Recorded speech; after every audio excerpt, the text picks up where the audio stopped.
Right now, you have the power to amplify the voices of over 40 million people with one hashtag.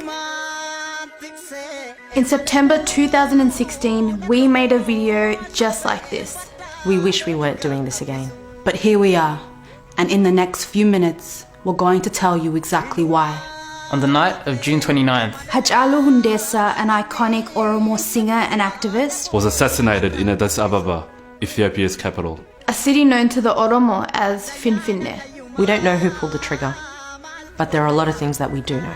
Like, just a week prior, Hachalu gave an interview on the Oromia Media Network. where he expressed his sincere concerns regarding the current Ethiopian government. He shared suppressed truths about Menelik II and shined a light on Ethiopia's real history.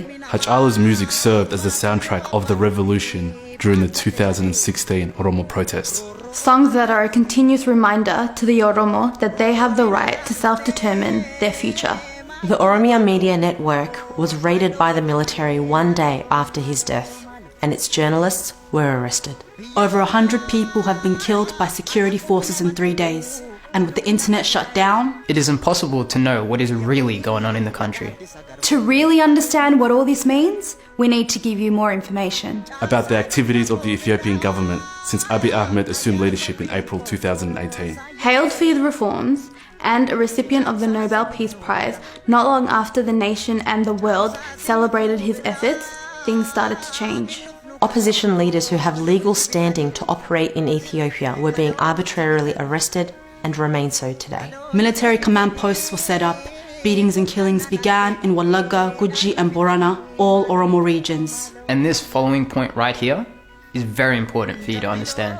In a country that is supposed to be a constitutional multinational federation, Abiy dissolved the multinational structure of the government. An extremely worrisome development for the Oromo and all nations and nationalities in Ethiopia who seek self-rule and self-determination.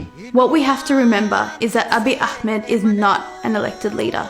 And he's made little effort to ensure free and fair elections since his appointment. It is in this context, and in the context of an Ethiopia that sees prominent Oromos murdered, that we assert that Hachalu Hundessa was assassinated. Over 40 million people are still in shock and in mourning. Hachalu's uncle was killed by the military 2 days after his nephew's assassination. And it's what's happening in Ethiopia right now that we must give our attention to. Leaders of the Oromo Federalist Congress, Jawar Mohammed, Bekele Garba, Hamza Borana, and at least 35 other leaders, activists and journalists are being detained without having committed any crime. The Makalawi prison, a notorious torture chamber that Abiy closed. As part of his initial reform, is where these leaders are currently being illegally held. We know they have been physically assaulted while detained. Jawar is on a hunger strike and Bekele is very ill. 2 US citizens, Redwan Aman and Yusuf Bashir, are unlawfully detained and we still don't know where they are. We all anticipated a national reconciliation process to take place when Abiy assumed his position. It could have happened. It could have changed the direction of Ethiopia for good. But it didn't. And in light of this moment, for the Oromo and every other nation and nationality in Ethiopia, our demands are clear.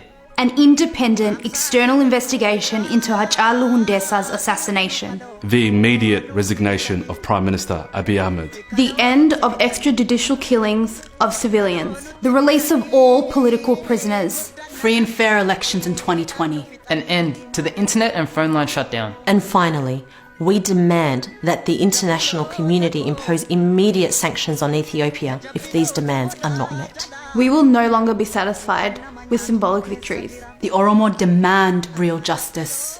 I am Oromo. We are Oromo. I stand With Oromo protests. Do you?